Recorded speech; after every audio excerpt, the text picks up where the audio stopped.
ini adalah Yani. Cuma satu, the one and only. Yang konon katanya anak saya, Devara yang pernah sekolah, bilang cuma satu. Om Agung sama Tante Yani itu adalah bulurahnya anak-anak Indonesia yang sekolah di Seattle. Bener gak sih?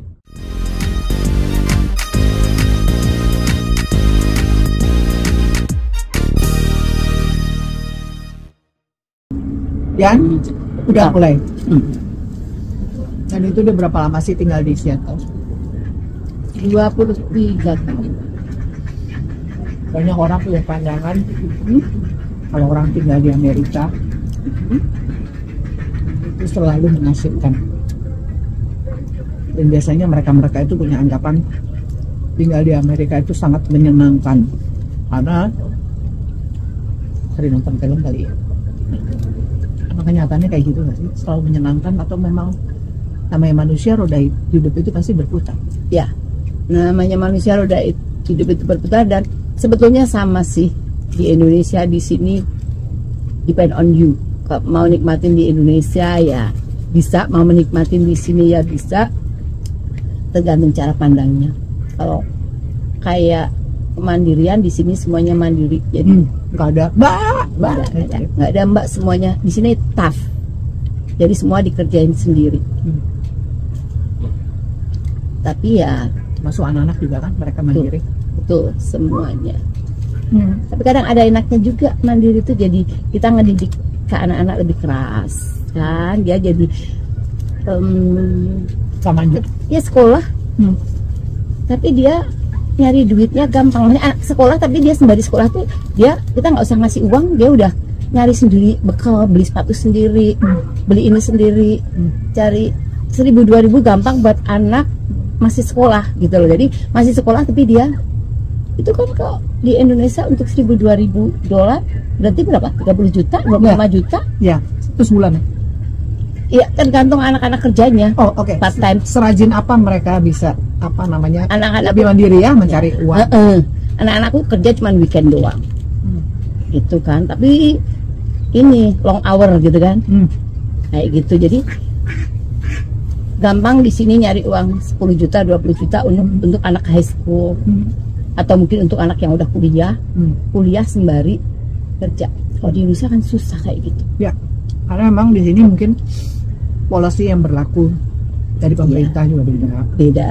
Kan kalau di sini, kalau coba koreksi aku kalau aku salah sayang, dari usia 0 sampai usia berapa yang gratis sekolah?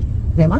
Preschool gitu, sampai preschool, kindergarten, terus high school itu free, college pun free kalau kamu ngambil running start. Asal kamu bisa ke running start, college free.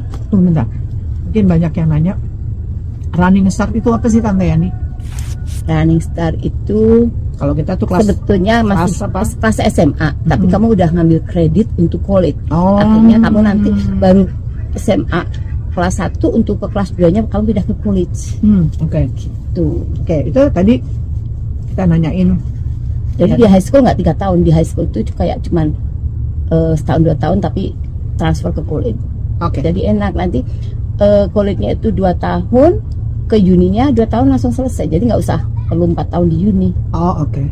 Itu tadi salah satu yang Mama Ira dapat informasi secara general aja, bahwa itu tentang kehidupan yang sudah diarahkan sama sahabatku Yani gitu ya, bahwa kehidupan di Amerika itu pada prinsipnya adalah keras. Keras itu pengertiannya adalah semua mandiri. Kalau di Indonesia kita masih bisa minta bantuan dari keluarga, bisa dari sanak saudara yang lain, ya kan, bisa dari tenaga yang juga secara profesional mungkin gitu ya. Tapi kalau di sini semuanya betul-betul harus berdiri di atas kaki sendiri. Mentalnya harus kuat juga, ya. Karena persaingan di sini juga ketat. Seusia, kalau kita bicara soal pekerjaan, kalau tadi kan Yani sudah menyinggung bahwa anak-anak di sini SMA ya boleh mencari pekerjaan, tapi nggak boleh full time. Tidak boleh full time. Part time. Anggaplah demikian. Artinya mereka sudah bisa membiayai hidup mereka sendiri. Seperti apa kebutuhannya mereka yang tahu, based on their needs. Akhirnya mereka bekerja untuk memenuhi kebutuhannya. Artinya secara positifnya meringankan beban orang tua. Nah, ini pola yang sebetulnya juga di negara lain termasuk di Indonesia ada juga yang sudah melakukan itu, ya nggak sih? Kadang beli mobil sendiri. Tapi kalau tadi sudah dikatakan, disinggung bahwa anak-anak tuh mencari uang antara 1.000 sampai 2.000, maksimal 30.000, 30 juta, sekitar ya, kurang gitu, 20 juta, 30 juta itu. Di antara kesibukan sekolah, belajar, ya mereka part-time yang kerja. Fluktuatif dari nilai mata uang yang berbeda, tentunya ini juga akan berpengaruh dari pola kehidupan mereka, ya nggak sih? Iya. Sambil makan ya sayang? Iya. Kalau makan mulu. Oke. Intinya seperti itu. Dan tadi berapa tahun tinggal di Amerika? 23 tahun. 23 tahun. Oke. 23 tahun itu Mas Agung, suaminya namanya Om Agung. Om Agung ini Tante Yani Om Agung. Om Agung juga bekerja di perusahaan aerospace. Dia di Boeing, ya dia di pesawat. Lo bukan pilot kan? Bukan. Yang kalau Om Agung itu tugasnya adalah yang hitung. Ya engineering, yang hitung. Seorang engineer. Aku baru mau ngomong Mas Agung bikinin pesawat dong. Jadi berangkat sama Mas Agung bikin pesawat kertas aja. Aku bisa kalau itu. Nanti aku bikinin. Masih ingat kan? Ya. Oke. Tadi udah singgung sedikit banyak. Adalah setelah 28 tahun ada rasa rindu nggak sih, Yan? 23 tahun di sini rindu lah. Indonesia. Tiap tahun diusahain pulang ke Indonesia. Tapi kadang kemarin COVID, kita nggak pulang berapa tahun ya, nggak ketemu kita kan tiap tahun ketemu kalau ke Indonesia. Jadi selama COVID kemarin 3 tahun, 4 tahun kita nggak pulang. Ya, Mama Ira tuh kalau ke Seattle selalu sama Tante Yani. Karena Mama Ira udah ada rumah di sini juga. Sama yang nyemprot, maaf ya Bu. Jadi ya, rumah bersama. Di Ken itu rumah bersama. Oke. Rumah bersama. Kalau saya tinggal di sini selalu bersama dengan Tante Yani. Karena Tante Yani ini kalau kita bilang dulu waktu Devara anaknya Mama Ira sekolah di sini, itu anakku. Nah itu kan selalu kita rebutan. Padahal dia juga lupa 2 anaknya, 3 anaknya itu anak-anakku juga. Jadi Tante Yani ini pada prinsipnya adalah seorang orang Indonesia yang sudah 23 tahun tinggal di Amerika, ya. Hidup di sini bersama keluarga, termasuk dengan Om Agung, dengan ketiga anaknya, Sasha, Adi, dengan Nova. Oke. Rindu kepada Indonesia, yes, karena asalnya dari Jawa ya, Jogja. Dari Jogja, jadi rindu. Mas Agung? Rindu. Mas Agung itu lahir di Temanggung, tapi gedenya dia sekolah di Bandung. Oke. Jadi dia banyak di Bandung. Luar biasa. Oke, jadi asli Indonesia, iya kan? Yang Mama Ira tahu persis karakter dari seorang Indonesia itu kuat banget dari kehidupan sehari-harinya seorang Yani yang aku tahu. Nggak cuma dari penampilan atau desain interior rumah yang ditinggali yang masih kental dengan adat Jawa, misalnya masih ada balai-balai, ya kan? Masih ada meja tempat kopi, ukir-ukiran gitu ya. Dan itu menjadi salah satu ciri khas yang menyatakan bahwa inilah kekuatan dalam tanda kutip, kekuatan seorang Yani yang selalu dan tetap mengingat Indonesia, ya, sebagai tanah airnya, sebagai mandatangnya. Bahasa Indonesia juga ada. Makanya kalau saya dengan Kika kesini gitu, manajer saya selalu ngomong, ayo kita ke Amerika, jangan salah karena kami tetap akan berbahasa Jawa. Bahkan Kika pun orang Sunda akan belajar bahasa Jawa. Saya sama Yani sama Mas Agung juga seringkali juga ngobrol masih dalam bahasa Jawa. Apakah ini diterapkan juga sama anak-anak? Harus mengerti bahasa Indonesia? Anak-anak bahasa Indonesia diterapkan, tapi bahasa Jawa mereka nggak ngerti. Kalau bahasa, jadi kalau kita ngomong yang rahasia-rahasia, ngomongnya sama bahasa Jawa.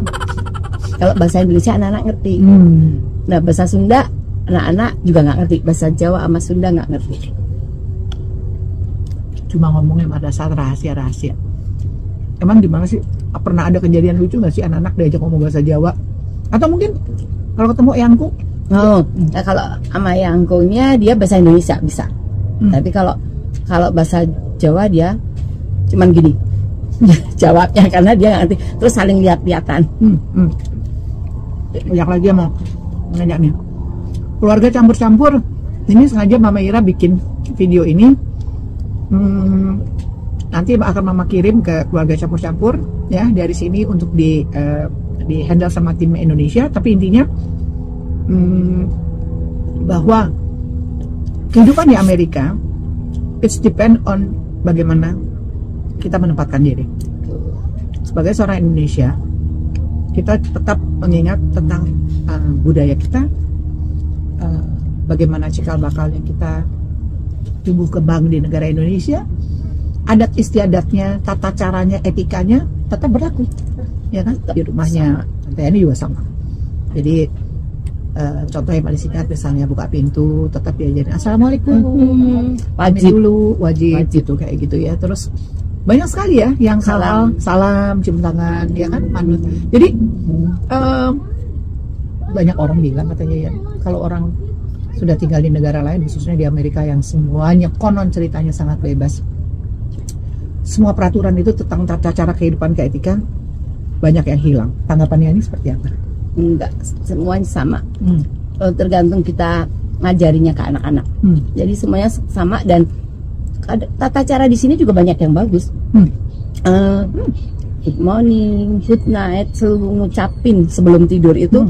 Kadang waktu saya kecil itu saya jarang, misalnya mau tidur ke kamar ibu saya paling nyium, dadah udah. Tapi kalau di sini kadang good night mom, ya itu tiap malam tuh diucapin gitu loh. Jadi ya kadang kita ngambil di sini yang bagusnya apa, kita terapin ke anak-anak. Good. Tapi kalau yang Indonesia tetap harus semua diajarin.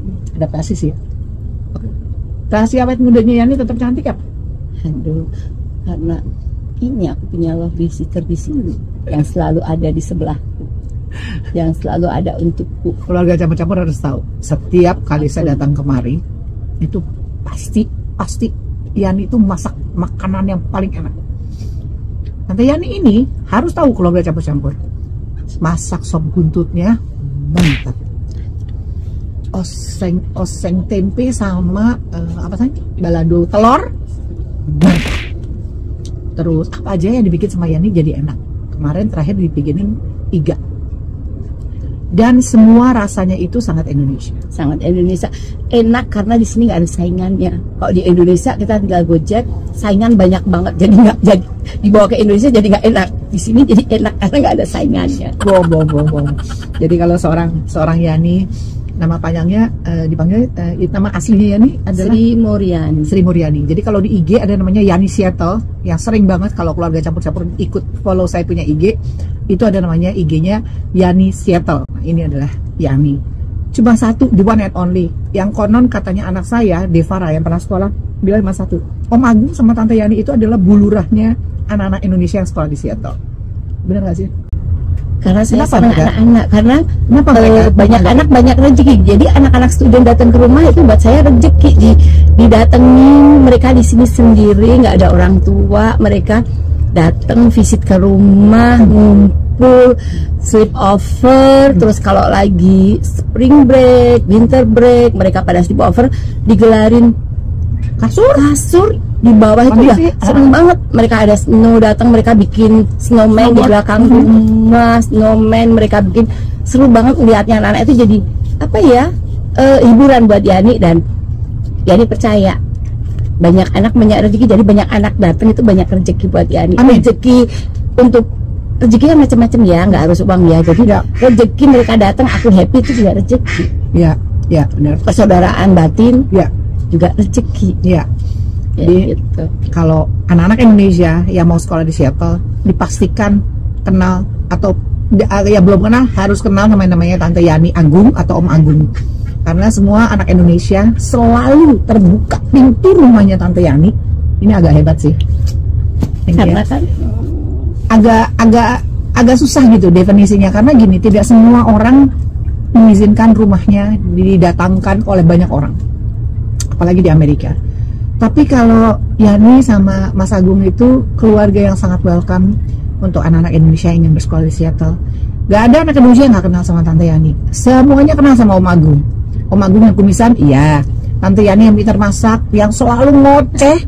Nah itu benar kalau selalu ngoceh. Tapi kalau yang masak, aduh, nggak kali masak. Ngocehnya tapi ramah ya. Tante Yani tidak pernah mengeluh. Kalau anak-anak tuh mau tidur di depan, terus mau makan apa gitu, selalu ngaprak-ngaprak. Yang salah di rumahnya itu kelihatannya dapurnya cuma satu, tapi silahkan masuk ke garasi mobilnya.